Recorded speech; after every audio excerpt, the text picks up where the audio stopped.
नमस्कार दोस्तों, स्वागत है आपका फिर से आपके अपने चैनल सर्वोत्तम क्लासेज में।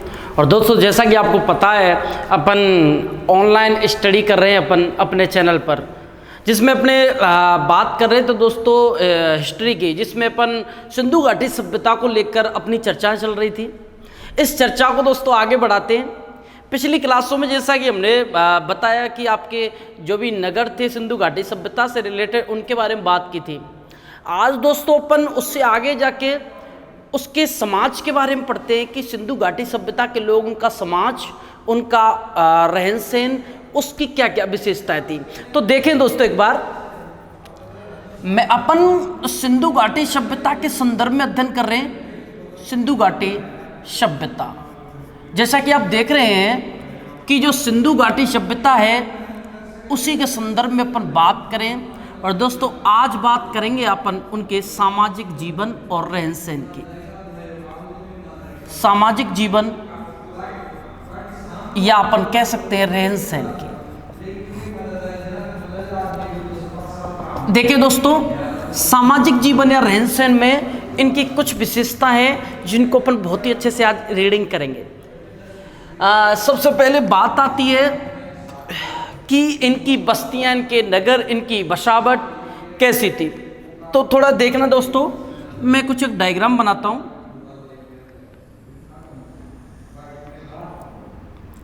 ये रोड है, मुख्य सड़क, इसको काटती हैं सड़कें ये 90 डिग्री पर।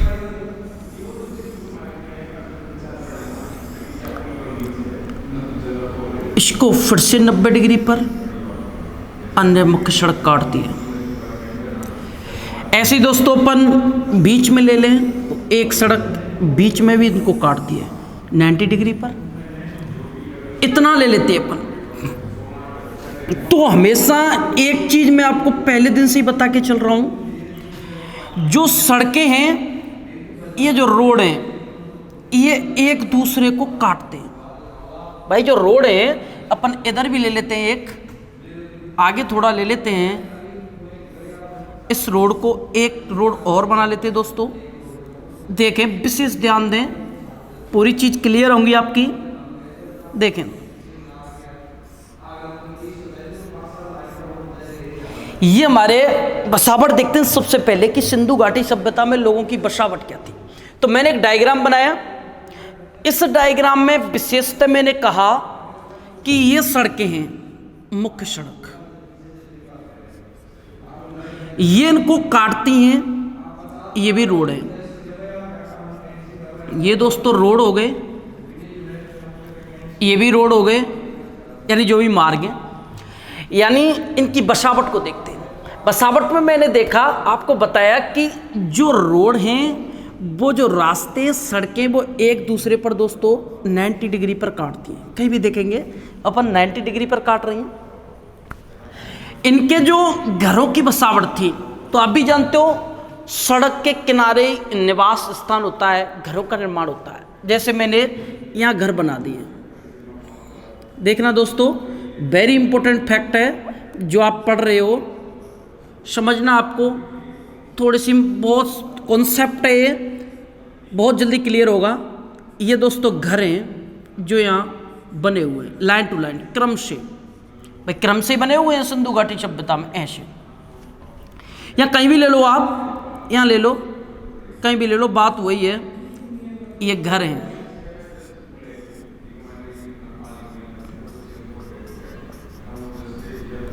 ये घर हैं। तो इसमें लेकर चलते हैं, बाकी वही चीजें हैं। अब मुझे बात बताओ, आज का जो निवास है उसमें आपने देखा होगा कि रोड के किनारे या सड़क के सहारे घर बने होते, सड़क के किनारे घर बने होते हैं साइड में, आज भी बने हुए हैं।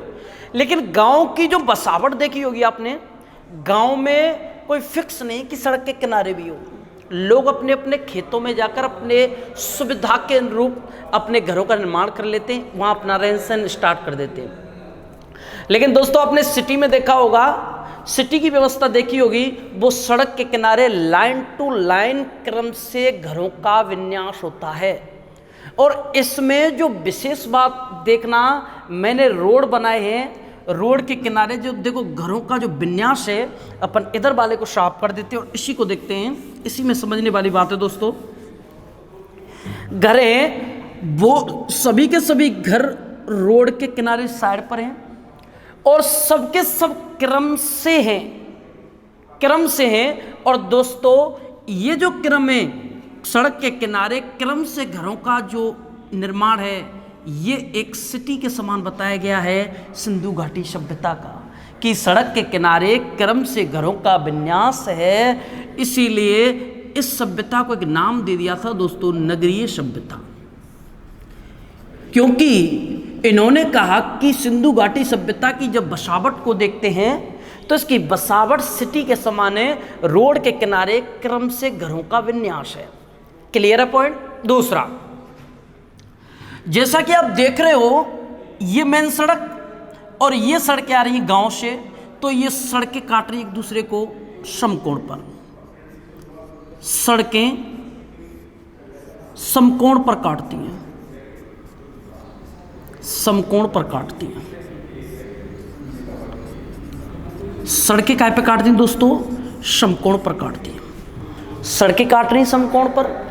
यहां एक विशेषता भी बताई गई है, यहां सड़कों की जो चौड़ाई है 9 से 34 फीट तक बताई गई है, यानी सड़कों की चौड़ाई। और दोस्तों चौड़ाई 9 से 34 फीट तक इसकी चौड़ाई बताई गई है। लेकिन यहाँ एक विशेष बात और बताई गई है, एक स्थल है हमारा दोस्तों मोहनजोदड़ो। कौन सा स्थल है? मोहनजोदड़ो। और जो मोहनजोदड़ो है इसमें सबसे चौड़ी सड़क है, 34 फीट चौड़ी सड़क मिली है। मोहनजोदड़ो से 34 फीट चौड़ी सड़क मिली है। इस सड़क को एक नाम दिया गया दोस्तों, उपनाम देते हैं मोहनजोदड़ो वाली सड़क को राजपथ या राजमार्ग। अब मैं यहां से क्वेश्चन बताता हूं कि सबसे चौड़ी सड़क मोहनजोदड़ो से मिली है 34 फीट, जिस सड़क को नाम दिया गया है, जिस रोड को नाम दिया गया है राजपथ या राजमार्ग। तो एक क्वेश्चन बनता है, राजपथ या राजमार्ग का संबंध सिंधु घाटी सभ्यता के किस नगर से बताएंगे दोस्तों? मोहनजोदड़ो से। तो मैंने बताया कि सड़कें समकोण पर काटती हैं और सड़कों की जो चौड़ाई 9 से 34 फीट तक थी, और चौड़ाई में मोहनजोदड़ो में 34 फीट चौड़ी सड़क मिली, जिसको क्या नाम दिया गया? राजपथ या राजमार्ग। इधर मैंने कहा कि बसावट देखी रोड के सहारे, रोड के किनारे साइडों से क्रम से ऐसी बसावट एक सिटी के समान मिलती है, इसकी सिंधु घाटी सभ्यता की क्रम से एक सीक्वेंस से। तो मैंने कहा कि ये कैसी सभ्यता होगी? शायद सिटी के समान होगी, नगर के तरह बसी होने के कारण इसको कह दिया नगरीय सभ्यता। अब ये जो बसावट है क्रम से, इस बसावट के एक आयत का निर्माण होता है। और दोस्तों ये जो वेन डायग्राम है जिसमें सभी सड़कें समकोण पर काटती हैं, इस विशेष व्यवस्था की बसावट को एक पद्धति का नाम दिया जाता है, जिसको कहते हैं दोस्तों ग्रिड पद्धति। अगर आपसे क्वेश्चन आता है कि सिंधु घाटी सभ्यता की बसावट किस पद्धति की है? ग्रिड पद्धति।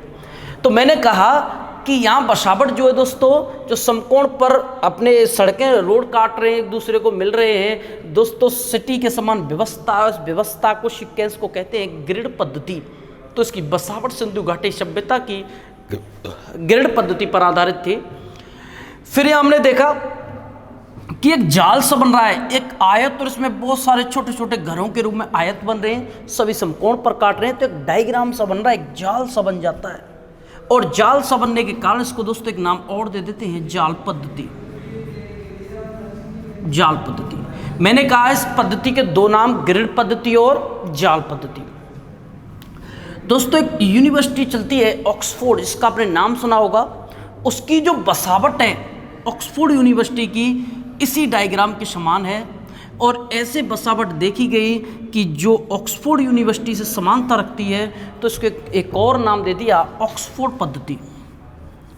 ऑक्सफोर्ड पद्धति, ऑक्सफोर्ड पद्धति, यानी कि सिंधु घाटी सभ्यता की जो बसावट है वो ग्रिड पद्धति, जाल पद्धति, ऑक्सफोर्ड पद्धति, इस पर आधारित मान सकते हैं। ये जब डायग्राम दिख रहा है तो ऐसे लग रहा है जैसे चेस खेलते हैं ना, उसका जो बोर्ड होता है उसके समान लग रहा है, तो इसको एक नाम दे दिया चेस बोर्ड पद्धति।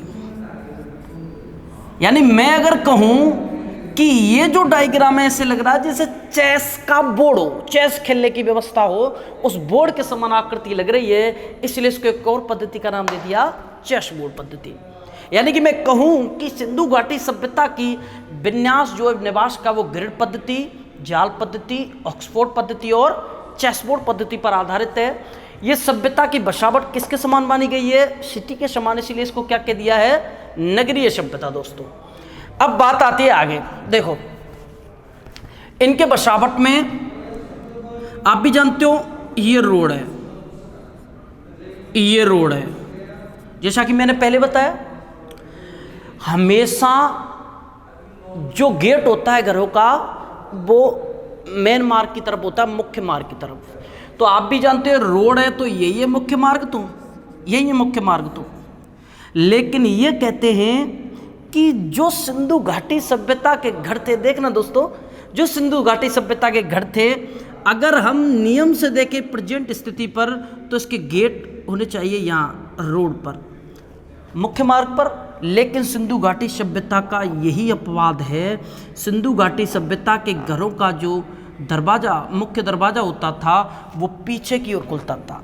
तो ये हो गया मेन रोड, मेन रास्ता, और ये जो रास्ता है ये हो गया पीछे दरवाज़ा। अब मुझे एक फैक्ट बताओ, सिंधु घाटी सभ्यता के दरवाजे पीछे की ओर होते थे या मुख्य मार्ग पर खुलते थे? तो सिंधु घाटी सभ्यता के जो दोस्तों दरवाजे थे, गेट होते थे, वो पीछे की ओर खुलते थे, मुख्य मार्ग पर नहीं खुलते थे। और इनकी जो खिड़कियां होती थी, और दोस्तों इनकी जो खिड़कियां हैं, मैं यहाँ ले लूँ, खिड़कियां होती थी साइड में, खिड़कियां, यानी कि जो खिड़की होती थी वो बिल्कुल साइड में होती थी, दरवाजे पीछे और साइडों में इनकी खिड़कियां होती थी घरों की। लेकिन मैं यहां एक अपवाद बता देता हूं आपको, अपवाद, और अपवाद में आता है लोथल, जिसके दरवाजे दोस्तों घरों के दरवाजे पीछे नहीं खुलते, दरवाजे पीछे नहीं खुलते, पीछे नहीं खुलते। यानी मैंने कहा कि सिंधु घाटी सभ्यता के दरवाजे घरों के पीछे खुलते थे, लेकिन इसका अपवाद क्या है? लोथल। लोथल एकमात्र स्थल जिसके दरवाजे पीछे नहीं खुलते।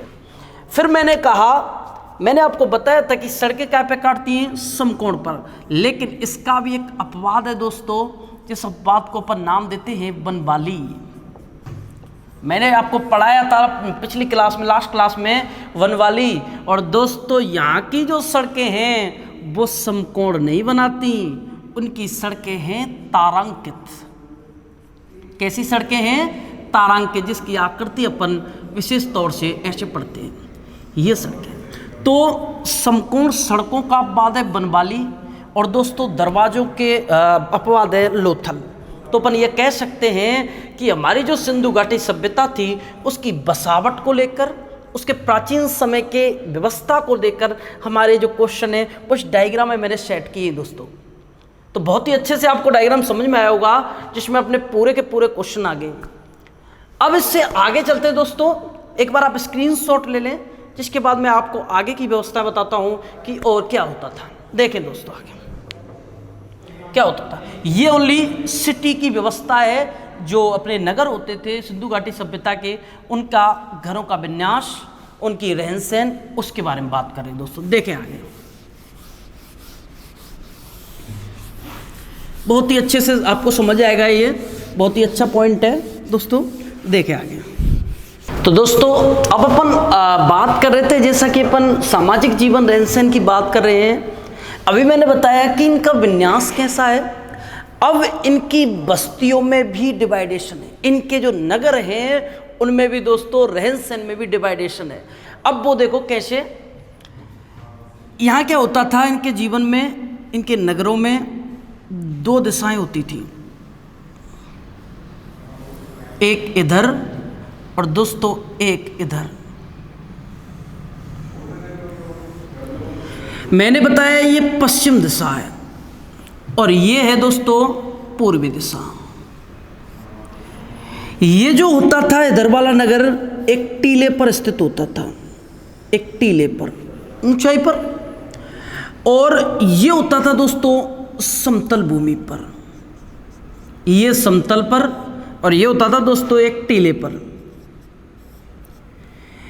इसकी चार दीवारी होती थी, सुरक्षा के लिए चारों ओर से दुर्गीकरण किया जाता था, चार दीवारी कर देते थे, और चार दीवारी करने के बाद इसको कहते थे दुर्गीकृत। दुर्गीकृत यानी एक ऐसी बसावट जिसमें विशेष जन रहते थे, विशेष लोग रहते थे ऊंचे टीले पर, उसकी सुरक्षा के लिए चार दीवारी होती थी, इसलिए इस जगह को कहते हैं दुर्गीकृत। जिसमें दोस्तों उच्च कुलीन, शासक, पुरोहित वर्ग यानी उच्च कुल के लोग इसमें निवास करते थे और सुरक्षा का प्राचीर बनी होती थी। लेकिन दोस्तों इसमें भी कोई भी दुर्गीकरण या चार दीवारी नहीं होती थी, समतल भूमि पर इसका बसावट होती थी, जिसमें निम्न कुल के लोग रहते थे, निम्न कुल के या कह सकते हैं साधारण लोगों का यहाँ निवास होता था। यानी कि इनका समाज बटा हुआ था, इनके रहन सहन बसावट बटी हुई थी। पूर्वी क्षेत्र में साधारण लोग रहेंगे निम्न कुल के, और पश्चिमी क्षेत्र में टीले पर या दुर्गीकरण जगह पर दोस्तों शासक वर्ग के, उच्च कुल के या पुरोहित जन रहेंगे। ये बसावट थी। ज़्यादातर पश्चिम दिशा जो टीला था वो दुर्गीकृत था, लेकिन इसमें विशेष बात मैं आपको दो तीन चीज़ें बताता हूँ। एक जगह आती है दोस्तों चनूदड़ो, आपने सुना होगा, मैंने लास्ट क्लास में पढ़ा है चनूदड़ो। चनूदड़ो कहता है यहाँ जब खुदाई हुई तो चनूदड़ो में दोस्तों ना तो इसकी चार दीवारी मिली और ना इसकी चार दीवारी मिली, तो मैं कह सकता हूँ यहाँ दुर्गीकरण नहीं मिला, दुर्गीकरण नहीं था। तो ये क्वेश्चन बन जाता है कि सिंधु घाटी सभ्यता का वो नगर जहाँ दुर्गीकरण की व्यवस्था नहीं थी वो कौन सा है दोस्तों? चनूदड़ो, या दुर्गीकरण का अभाव था। अगर मैं एक शब्द और ले लूँ कालीबंगा, तो और कालीबंगा की अगर बात करें दोस्तों तो कालीबंगा में ये और ये दोनों पूर्वी दिशा का और पश्चिमी दिशा का दोनों ही दुर्गीकृत थे। तो मैं यह कह सकता हूं दोनों दुर्गीकृत थे, दोनों दुर्गीकृत थे, यानी दोनों की चार दीवारी थी। मैंने बताया ये और इसमें बसावट का इनका विन्यास था, बंटवारा था, डिवाइडेशन था। चनूदड़ो दुर्गीकरण नहीं था, कालीबंगा में दोनों का दुर्गीकरण था। लेकिन यहाँ एक स्थल आता है, एक नगर और पढ़ाया था मैंने दोस्तों, धौलावीरा। विशेष ध्यान देना, बहुत इंपॉर्टेंट चीज़ है। और धौलावीरा कहता है कि हमारी जो नगरीय व्यवस्था थी वो दो की बजाय तीन भागों में बटी थी। कितने स्तरों में दोस्तों? तीन स्तरों में। यानी सिंधु घाटी सभ्यता दो स्तरों में, लेकिन एक स्थल है धौलावीरा और वो कहता है कि हमारा जो नगरीय प्रशासन था वो तीन स्तरों में बटा हुआ था, पश्चिमी, पूर्वी और मध्य स्तर। अब बात आती है कि मध्य स्तर में कौन लोग रहेंगे, या निम्न कुल के या उच्च कुल के। तो ये दोस्तों कहते हैं शासक वर्ग के जो सगे संबंधी होते थे इनके, और इनके सगे संबंधियों की रहने की जो व्यवस्था थी वो मिलती थी दोस्तों मध्य स्तर में। तो एकमात्र ऐसा स्थल जो अपवाद है जिसमें दो की बजाय कितने स्तर मिलते हैं? तीन, और वो है दोस्तों धौलावीरा, जिसमें मध्य स्तर मिलता है, जिसमें इसके शासक वर्ग के लोगों के सगे संबंधियों का क्या होता था? निवास। ये इनके बसावट की प्रथा हो गई, जिस प्रकार से ये रहन सहन रखते थे, निवास रखते थे अपने शहरी जीवन में। तो दोस्तों अब बात करते हैं आगे कि यहाँ और ऐसी कौन सी चीज़ें मिली जिनकी अपने को जानकारी इंपॉर्टेंट है। तो एक बार स्क्रीनशॉट ले लें और आगे चलते हैं। देखो बहुत इंपॉर्टेंट चीज़ें दोस्तों जिनको आपको पढ़ना है, बहुत ही इंपॉर्टेंट चीज़। देखें आगे और क्या क्या यहाँ से मिला। शोध हुआ और शोध में हमने एक चीज पाई, यहां दोस्तों देखना, मृण मूर्तियां मिली, मृण मूर्तियां मिली, मृण मूर्तियां, और वो भी मिली दोस्तों महिलाओं की। यानी अगर मैं कहूं कि यहां महिलाओं की मृण मूर्तियां मिली या मृण मूर्तियां महिलाओं की मिली। मृण मूर्तियां जैसा कि आप जानते हो, मृण मूर्ति कहते हैं मिट्टी की बनी हुई मूर्तियां, और वो भी किसकी मिली? महिलाओं की।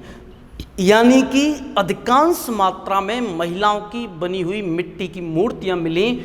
तो यहाँ की जीवन शैली पर अनुमान लगाया कि मानव की तो मूर्तियां मिल ही नहीं रही हैं और महिला ही महिलाओं की मिल रही। इसका मतलब ये हुआ कि यहाँ का समाज जो था वो महिलाओं पर डिपेंड था, महिलाओं की इनके समाज में चलती थी, तो इनका समाज हो गया महिला प्रधान समाज। तो मैं कह सकता हूँ ये जो था इसको अपन कह सकते हैं मातृसत्तात्मक या महिला प्रधान समाज।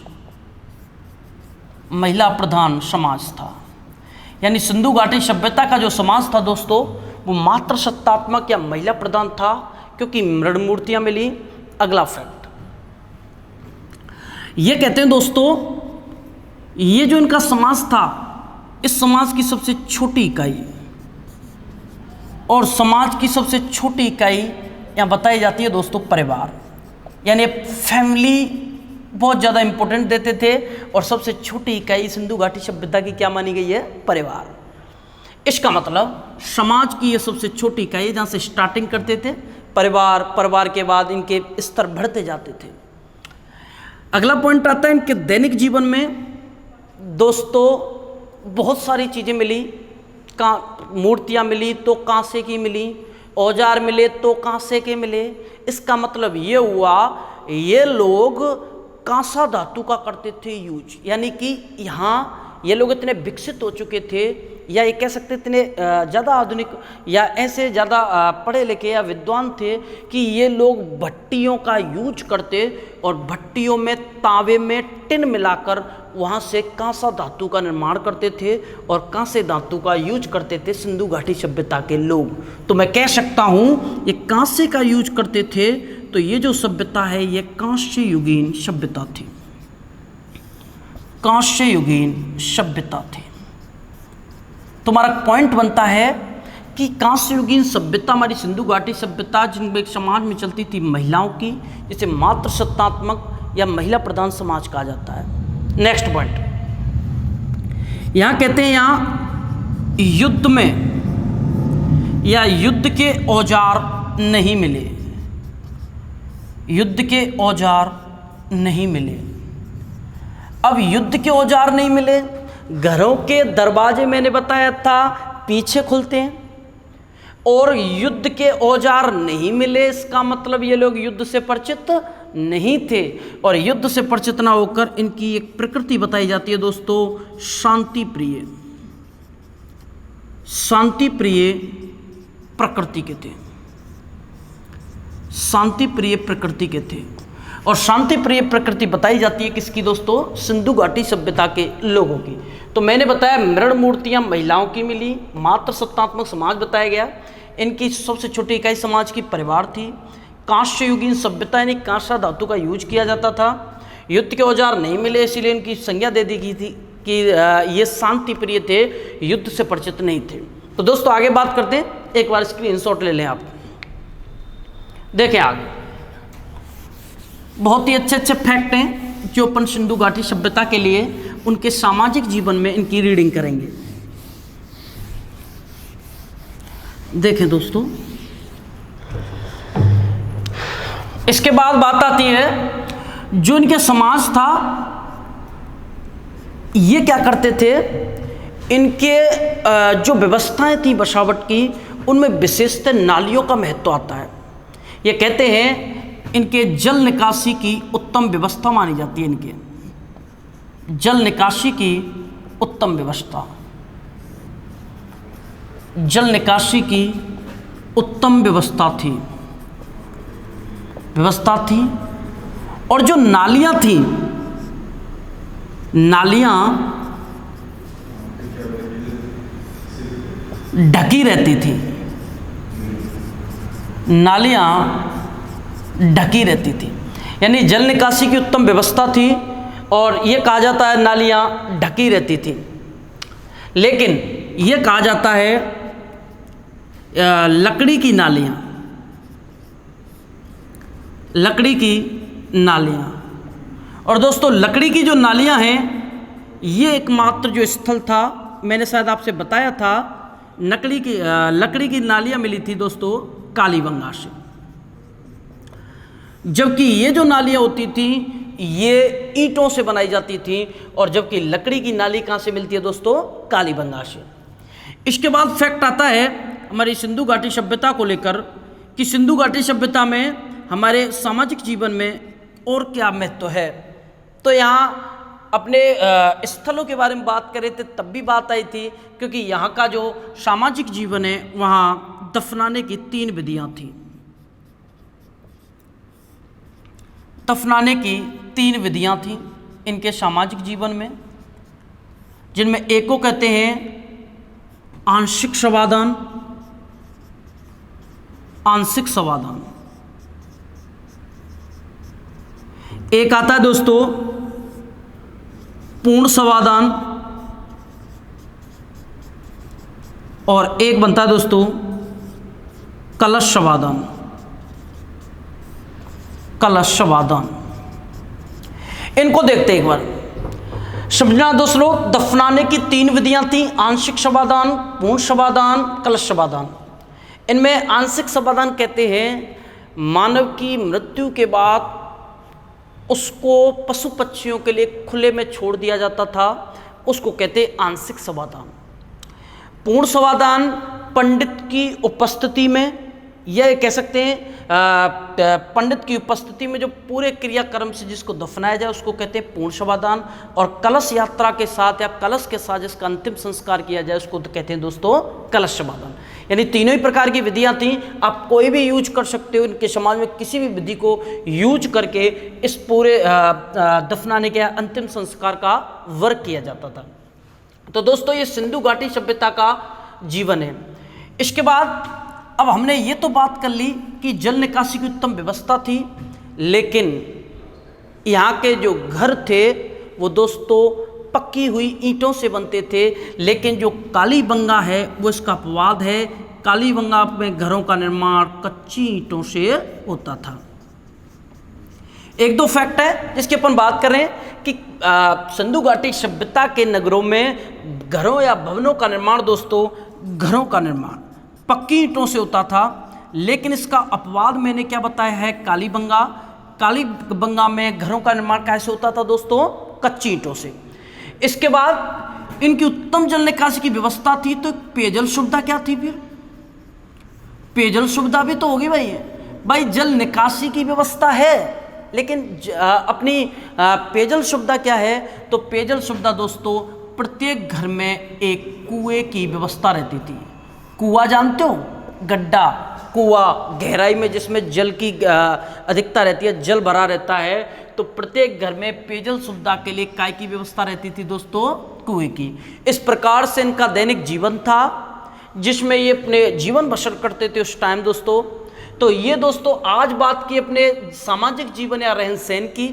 इसके बाद जो नेक्स्ट क्लास पढ़ेंगे उसमें इसकी लिपि, भाषा, इनका आर्थिक जीवन, इनकी दोस्तों जो भी इनकी धार्मिक जीवन, इनका विनाश, जो भी सारी चीज़ें हैं उनकी बात करेंगे दोस्तों नेक्स्ट क्लास में। तो बने रहे हमारे चैनल के साथ, और दोस्तों ज़्यादा से ज़्यादा क्लासों को शेयर करें और चैनल को सब्सक्राइब करें, लाइक करें, कमेंट करें।